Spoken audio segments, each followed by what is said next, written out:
Welcome, everyone. I am John Ryan, and I'm the host of the Daily Dime Show, NCAA Basketball.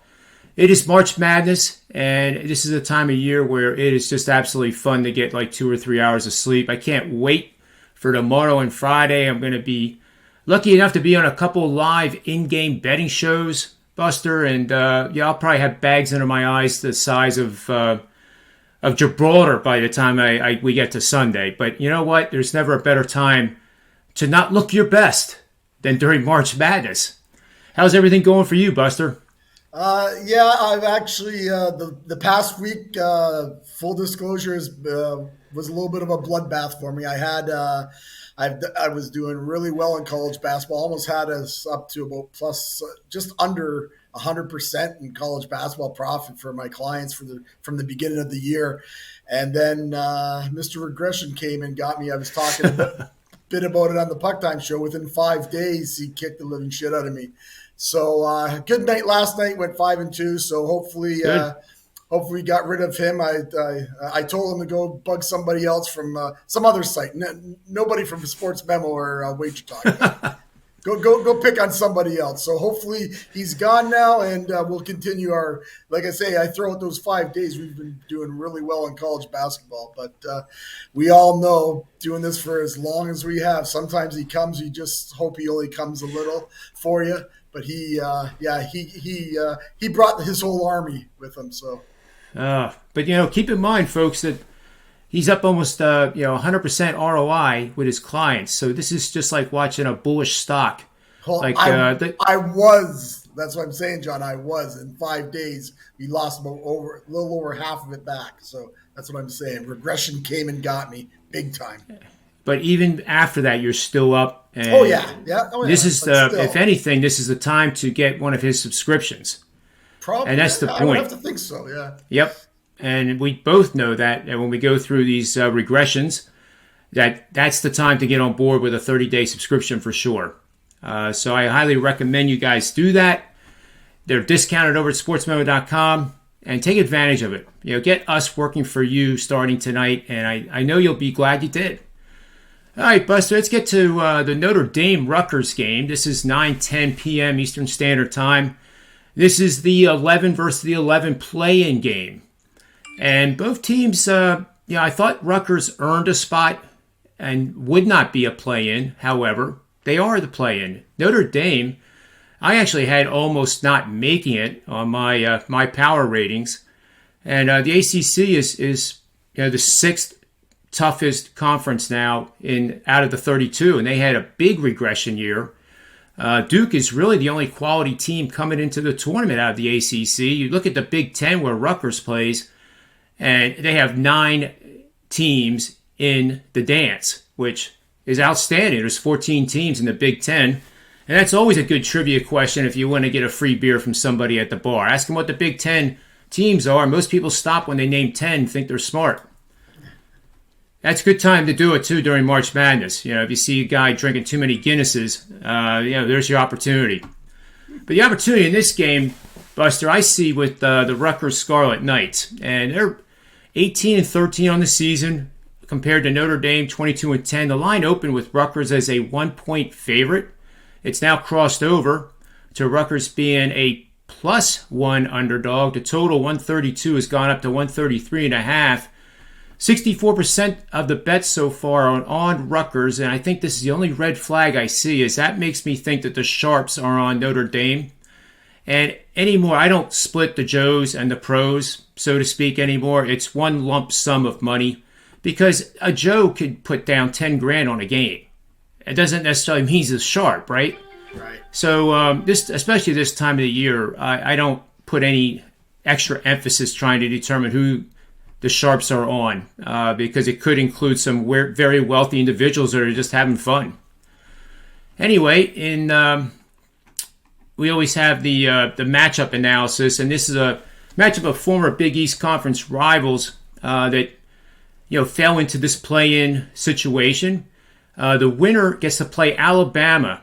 Alabama had the toughest strength of schedule in the nation.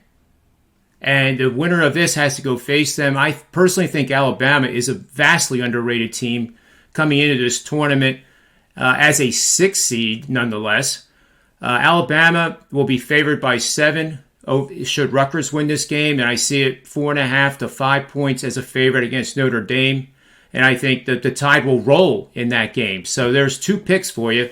Rutgers, and then the winner of this taking on Alabama, I will fade. In the TNA, I always like saying this. TNA is always revealing, Buster. Of course, I'm talking about trends and angles.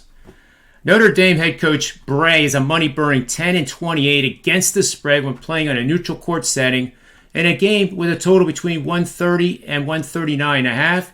4-15 against the spread in a neutral court when the total is between 130 and 135. With that said, I am on the Rutgers Scarlet Knights.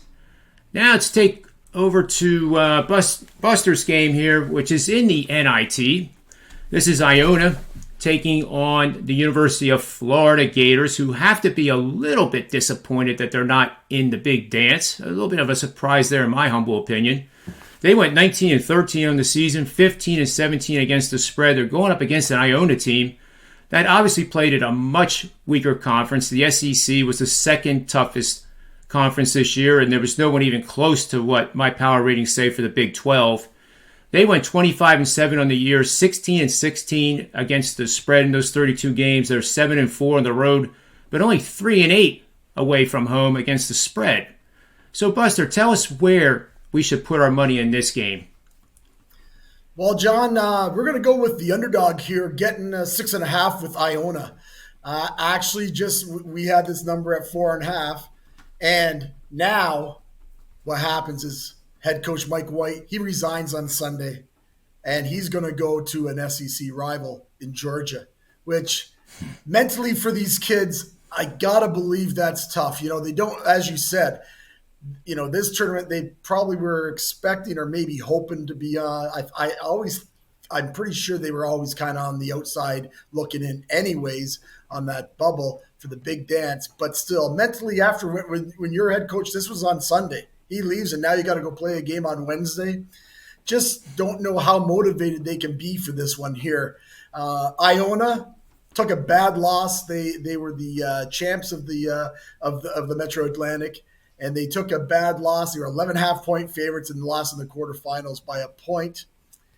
And we know they have a Hall of Famer. A lot of people don't like him, but Mr. Rick Pitino is their head coach at Iona. And got to believe that he's going to, it's an NIT, so he's going to get these kids motivated, I believe, for this game. And especially going to be able to take advantage of maybe a Florida club that might be just in a little bit of disarray. Going down the stretch, Florida didn't look good at all. They were 3-5 down the stretch, while Iona was 6-2 down the stretch with that upset loss. And actually, those two losses, it was a combined 3 points that they lost by. These two, and it's funny that I did not know what game you were going to be taking, John. And it's funny that you mentioned about Alabama being the team like after the Rutgers Notre Dame game. Well, these two teams both played Alabama. Mind you, I know it was earlier in the year. Alabama went into Florida and beat them by 13. Iona played Alabama in Orlando in a tournament, and Iona won by 4. Now, I know that's just like maybe a 5% of your handicap to look at stuff like that, but it is interesting now that we have an Iona club who could be more motivated than especially a Florida club that to us will not be motivated. That's a little interesting stat or a little trend there for you. Here's another little trend. Iona are 10-2 on the road as an underdog. Give us the points here. We'll take the 6.5, and don't be surprised if Iona wins this one outright. A little sprinkle on the money line, perhaps? Yeah, you might want to do that. All right, that's good stuff, Buster. And there you have it. We actually gave you 3 picks. Alabama plays the winner of Alabama is the bet to take against the winner of the Notre Dame game, and then we also have the Rutgers Scarlet Knights as my bet. Buster is on Iona plus the 6.5 and a little sprinkle on the money line. So that'll take care of the Daily Dime show for NCAA Basketball for Wednesday, March 16th. 2022 will be back tomorrow with another edition of the Daily Dime. And until then, remember 2 things always. Bet with your head, never over it, and may all the wins be yours. It's simple.